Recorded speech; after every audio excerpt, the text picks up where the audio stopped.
Dzisiaj na kanale SmartMe wyjątkowo nie Smart Home, ale Smartphone Vivo V21 5G.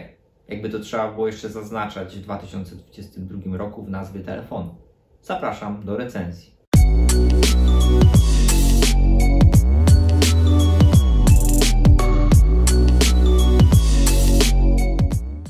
Vivo V21 5G jest modelem średniopółkowym od Vivo. Jest to jedna z kilku marek koncernu BBK Electronics, nazwy, która nic w Polsce nam nie mówi, natomiast jest to jeden z największych, jak nie największy producent urządzeń mobilnych na świecie. W Chinach, szczególnie w ostatnim czasie po banie na Huawei'a, zastąpił tak naprawdę Huawei'a w rankingach sprzedaży. Jedna z ich marek to m.in. OnePlus. W Polsce weszło też Oppo, Realme i Vivo. Vivo to była jedna z ostatnich marek, która właśnie z stajni BBK Electronics weszła do Polski. Dla mnie jest to pierwszy smartfon Vivo, który testuję. Jest to smartfon średniopółkowy, chociaż wygląda na flagowca i przede wszystkim dobrze mu to wychodzi. Na pierwszy rzut oka jest to naprawdę świetny telefon. Dalej, już wchodząc w szczegóły, jest już różnie. Natomiast wszystko dowiecie się z recenzji. Zapraszam do dalszej części. Na wstępie chciałbym powiedzieć, że rzadko sięgam po modele średniopółkowe, bardziej preferuję modele kompletne, flagowce są takie i często wystarczą tak naprawdę nam na dłużej niż modele średniopółkowe, chociaż oczywiście są osoby, które potrzebują takich modeli średniopółkowych, nie są zbyt wymagające, po prostu ważne, żeby ten telefon działał, ja to w pełni rozumiem. Kiedyś w tej kwestii Samsung miał bardzo prostą linię produktową na średniej półce, która kiedyś jeszcze nie była tak rozmyta, jak mamy to obecnie. Model A3, A5, A7, które się różniły tylko wielkością ekranu, a co za tym wielkością baterii. Teraz to wszystko się poplątało i im niższa cena, to możemy się spotkać tak naprawdę z większą ilością modeli, z większą konkurencją. Modele się niewiele od siebie różnią i ciężko jest się wyróżnić. Myślę, że na tym polu Vivo V21 bardzo dobrze sobie radzi, ponieważ wygląd tego telefonu jest naprawdę bardzo dobrej jakości. W pudełku dostajemy, co ciekawe, prócz ładowarki, która jest bardzo szybka, 33W, ale w standardzie własnym producenta, w tym wypadku Flash Charge 2.0. Mamy oczywiście kabel USB-C. Dostajemy przewodowe słuchawki, które przypominają stare AirPodsy, ale o dziwo kończą się one z łączem słuchawkowym, a nie z łączem typu USB-C. I dostajemy długo niewidzianą przejściówkę. Vivo V21 5G jest królem pierwszego wrażenia. Jest to pierwszy telefon w ogóle od Vivo, który testuję. Wcześniej miałem przez jakiś czas OnePlusa 7 Pro, który jest również marką BBK Electronics, tak jak wspominałem na początku. Natomiast OnePlus jest przez długi czas, był w każdym razie królem stosunku ceny do jakości i tam naprawdę otrzymywaliśmy z pewnymi wyjątkami produkt premium. Vivo z kolei w stajni BBK pełniło rolę innowatora. Pierwsze innowacje związane z różnymi rzeczami, które się pojawiały na rynku smartfonów, to zawsze były Vivo. W przypadku Oppo, które już nam się dość rozeszło po rynku, już tych smartfonów jest naprawdę dużo, od najtańszych do najdroższych, to była marka, która miała być taką marką premium właśnie pod operatorów. Tak jak Huawei jest z koncernu Huawei, a Honor to marka taka, powiedzmy, bardziej niszowa do zakupu jej przez internet. Tutaj jeśli chodzi o Vivo, Vivo jest królem pierwszego wrażenia. Telefon wygląda naprawdę topowo i każdy, kto przychodzi obok niego, właściwie ciężko, żeby mógł cokolwiek mu zarzucić. Mamy tutaj naprawdę, cała para tak naprawdę w tym telefonie poszła w tą budowę. Jest kilka feature'ów w aparacie, przede wszystkim w aparacie do selfie. Jeśli kogoś to interesuje, na pewno Vivo mu będzie odpowiadać. Już samo pudełko, które jest lekko brokatowe, sugeruje, do jakiej grupy Vivo kieruje ten produkt. Natomiast sam telefon naprawdę robi świetne wrażenie. Gorzej jest, jeśli mówimy o właśnie jego porównaniu na tle konkurencji w tym samym średnim przedziale cenowym. Wtedy robi się naprawdę ciężko. Telefon wyróżnia się bardzo wyglądem. Oczywiście jest sporo modeli, które ma na rynku wygląd bardzo dobry, jeśli chodzi o jakość szkła, jakość wykonania. Mamy tutaj zastosowane z tyłu właśnie szkło, które ładnie odbija światło, które się nie widać na nim aż tak mocno palcowania się tych poszczególnych elementów. Ramki są plastikowe, ale jest to plastik tak dobrej jakości, że trudno naprawdę go rozróżnić od aluminium. Ja nie widzę żadnych problemów z tym, że jest to ramka plastikowa. Przez cały czas trwania testów nie pojawiła się na niej żadna ryska. Także w tym aspekcie jest bardzo dobrze. Jeśli chodzi o dalej konstrukcję całego telefonu, mamy niestety jedną z największych wad, czyli głośnik mono u dołu, który uważam, że w tym przedziale cenowym, jakim znajduje się ten model, powinniśmy już otrzymać głośnik stereo. Naprawdę nie znajduję wytłumaczenia, dlaczego tak jest.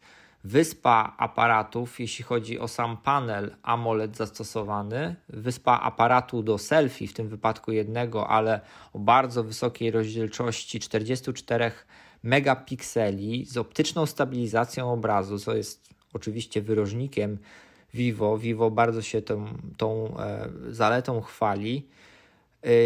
Wyspa jest niestety bardzo brzydka i to trzeba powiedzieć od razu.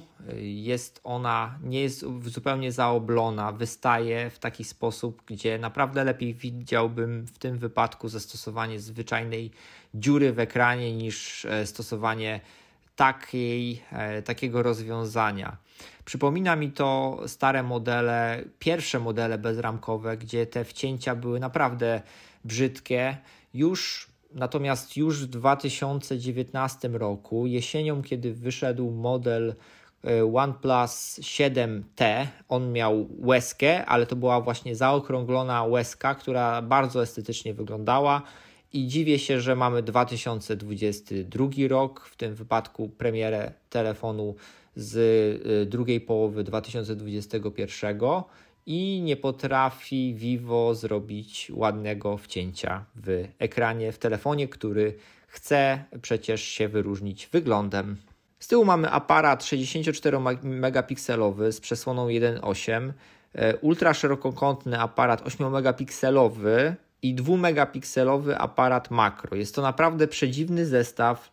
W tym wypadku makro jest tak naprawdę tylko i wyłącznie ciekawostką i niewiele nam się on przyda. Natomiast podstawowy aparat szerokokątny możemy stosować w wielu okazjach. Jest on bardzo uniwersalny. Mamy 10-krotne przybliżenie, ale tylko i wyłącznie cyfrowe, więc nie zdziałamy tym za wiele w tym aspekcie. Większe przybliżenia są zarezerwowane wciąż dla wyższej półki cenowej. Aparat jest bardzo sztuczny. Przede wszystkim właściwie całą robotę robią za nas algorytmy. Te czujniki z tyłu, te aparaty są właściwie tylko i wyłącznie do robienia podstawowej roboty minimalnej. Całą resztę tak naprawdę robią za nią algorytmy od Vivo. Zresztą z tyłu mamy nawet napis AI Camera i o dziwo wydaje mi się, jakby producent troszeczkę z tymi algorytmami przesadził.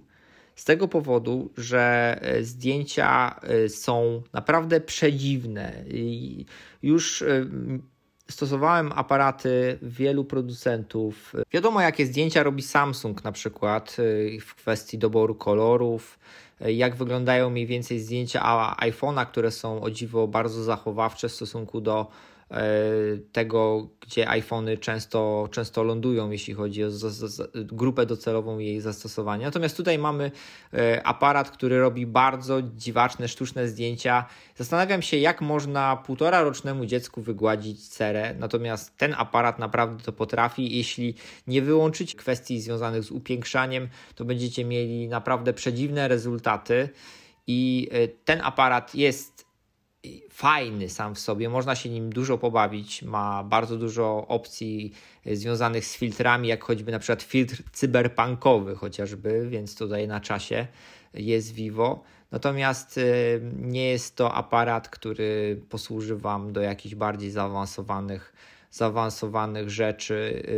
Będzie on naprawdę sprawiał Wam dużo radości, ale nie oczekujcie nawet jakichś ćwierć profesjonalnych rezultatów, bo po prostu końcowy efekt tych zdjęć jest często bardzo sztuczny i chyba trzeba się do niego długo przyzwyczaić, albo być może użytkownikiem poprzednich modeli Vivo, wtedy będziemy już przygotowani na ten efekt.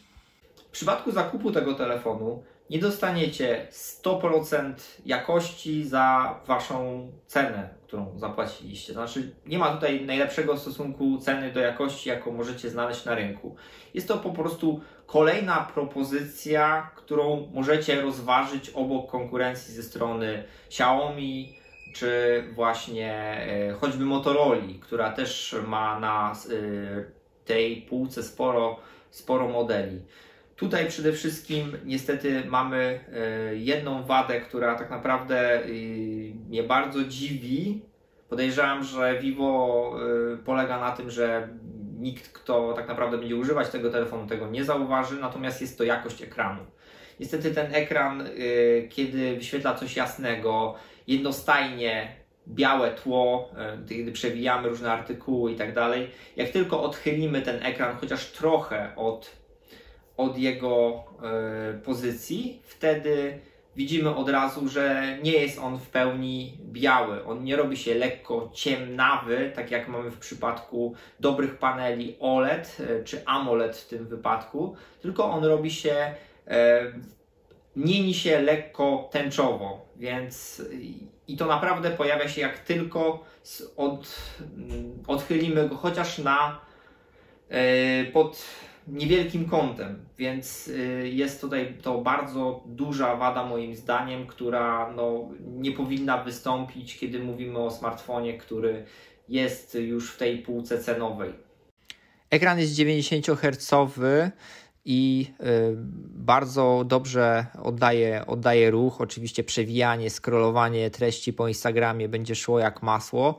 Jeśli chodzi o też jego umiejętności multimedialne, będzie to bardzo dobry telefon do mediów społecznościowych, ale nie będzie to dobry telefon do pochłaniania treści, o dziwo.